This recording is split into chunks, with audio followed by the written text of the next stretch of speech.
The Hindu caste system divides people from birth into four primary groups known as varnas.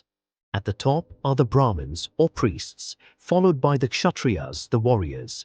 Next are the Vaishyas, the merchants, and finally the Shudras, the servants.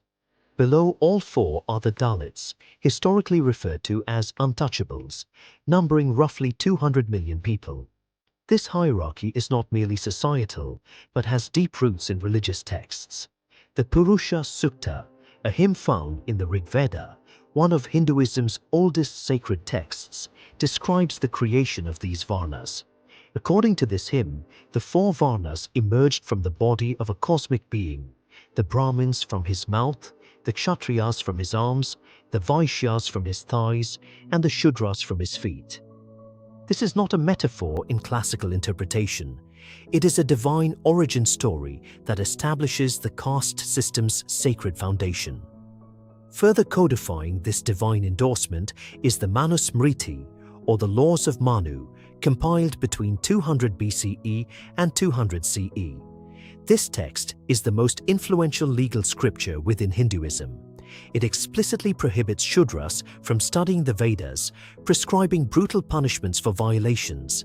For instance, Manusmriti 2.2172 dictates that a Shudra who merely listens to the sacred texts should have molten metal poured into their ears.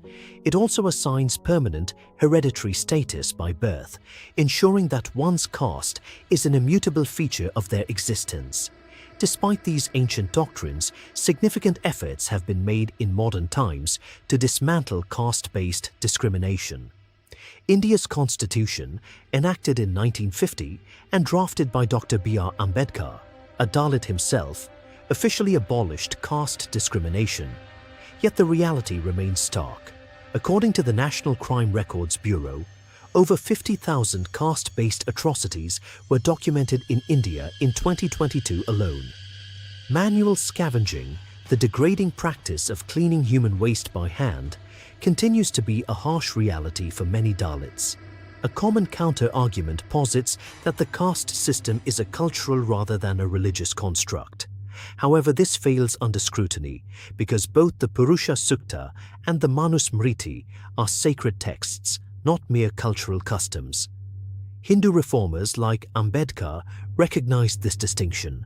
He famously burnt the Manusmriti in 1927, not as an act against tradition, but as a protest against its religious authority. Another theological argument often cited is the doctrine of karma. This belief suggests that one's actions in past lives determine their current status. Thus, a Dalit child born into poverty is, according to this view, paying for sins they cannot remember.